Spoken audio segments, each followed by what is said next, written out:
sobra init, ramdaman nyo na po. Ayan po talaga yung pinakadelikado sa panahon. Yung galing sa medyo malamig tapos biglang iinit. Doon talaga mapapansin nyo, mahina ba katawan nyo? Nanghihina na ako ilang araw. Nagka-cramps na ba kayo? O, ako nga, 2 araw na nagka-cramps. Mas mahina, mas inaantok. Merong mga heat rash na, merong mga bungang araw.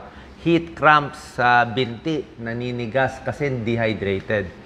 Bakit nagka-cramps? Kulang sa tubig. Tubig talaga, kailangan maraming tubig iinumin. Yan ang panlaban natin sa heat stroke. Kasi pawis tayo ng pawis eh. Heat exhaustion, naubusan ng tubig. Ano nangyayari? Nahihilo na, basa na yung kamay, dilated pupils, yung temperature normal pa, nahihilo, confusion, nasusuka, mahina ng pulso. Delikado po yon. Bumabagsak na yung blood pressure, nawawala na ng tubig ang katawan. Heat stroke, ito po unconscious na, nag-collapse na at hindi na magising. Delikado po yan. Gaano kataas yung temperatura bago umabot sa heat stroke? Okay, ito po stage eh. Ito yung stages. Cramps muna, heat exhaustion, bago heat stroke.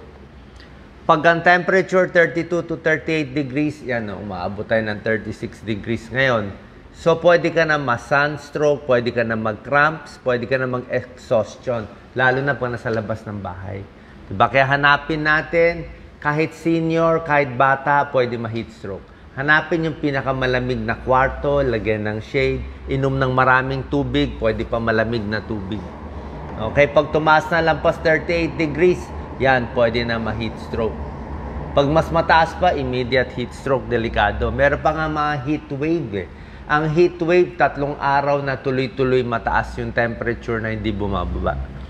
Prevention tips para makaiwas sa heat stroke, tubig talaga, drink water, take a break, uminom ng tubig. Ano ang prevention tips? Tubig na naman. Ang gusto nga niya, 2 baso per hour pag nakakaramdam ka na ng heat stroke. Pero bukod sa tubig, baka minsan pwede rin magbuko, may electrolytes, or yung mga sports drinks pwede rin dito. Kasi hindi lang kasi tubig nawawala, may potassium, may mga electrolytes nawawala. Iwas sa mga alak. Alak nga tubig, alam, maiihi ka. Kape, tubig din pero naiihi ka. At soft drinks. Iwas sa soft drinks, kape, alak, tubig talaga. Malamig. Pwede buko, pwede sports drinks. Ayan, lahat puro liquid iniinom. Ang pakwan, 92% water. Tubig din yan eh. Pipino, tubig din naman yan eh. Yan po. Yan ang panlaban natin. So, ito panlaban natin para mabumaba yung temperature natin, di ba? Pag may lagnat, anong ginagawa natin? Tubig din ang treatment. Pag maraming tubig iniinom, iniihi mo yung tubig, lumalabas yung init. So, ito po, pakwan, 92% water, melon, halos buko, tubig, ito pipino, maraming tubig, malamig. Panlaban natin sa heat stroke. Ito mga pagkain, panlaban sa heat stroke, lahat po, maraming fluid lahat yan. Ito, matubig lahat yan. Pipino, tea, labanos, at iba pa. Pag nahihilo na, dalhin sa mas malamig na lugar, pwede kasi bumagsak na yung blood pressure. So, bago dalhin sa ospital, hinihiga. Ganyan. Nakataas ang paa para tumaas yung blood pressure. Okay, cold compress, nilalagyan ng malamig. Actually, sa ospital, nilalagyan ng yelo. Pwede lagyan ng hangin konti, luwagan yung baro. Kung gising lang. Kung gising, bigyan ng maraming fluids, tubig. Pag gising. Pero pag hindi gising, huwag nyo bibigyan ng tubig, baka mag-choke lang siya. Para sa Pilipinas, actually, meron ako heat stroke plan. Eh. Ito pang gobyerno to eh. Mas maganda sa weather forecaster natin sa Pag-asa, mga 3-day advance. Sabihin na, next 3 days, iinit ba? Hindi. Tapos yung mga workers na nagtatrabaho sa labas, outdoor, construction workers, hinahabaan yung lunch break, 12 to 2 p.m. Kasi sobra init eh. Baka ine-extend na lang yung oras. Pag summer season, yung mga kawang-gawa, pwede magbigay ng free cold drinks sa publiko, sa mga naglalakad. Okay?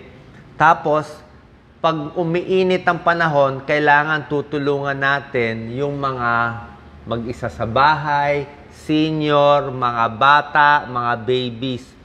Huwag iiwan ang bata at mga babies sa kotse, mag-isa sa bahay. Baka pagbalik, wala na. Kahit yung mga matatanda, hindi sila makalabas. Hindi makabili ng pagkain, hindi makabili ng gamot. Kailangan dinadalaw sila, lalo na yung mga walang kasama. Bantayan. Diba?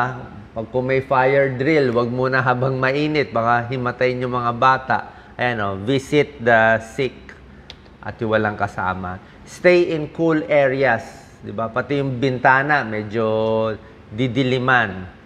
Patayin yung mga ilaw kasi yung mga ilaw minsan maiinit din yan, electrical equipment. Damihan yung mga halaman. Ang halaman nakakababa ng temperature.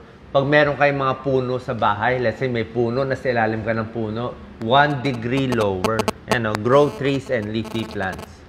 Pati mga hayop na heat stroke. May aso ko dati na sa kakilala na heat stroke.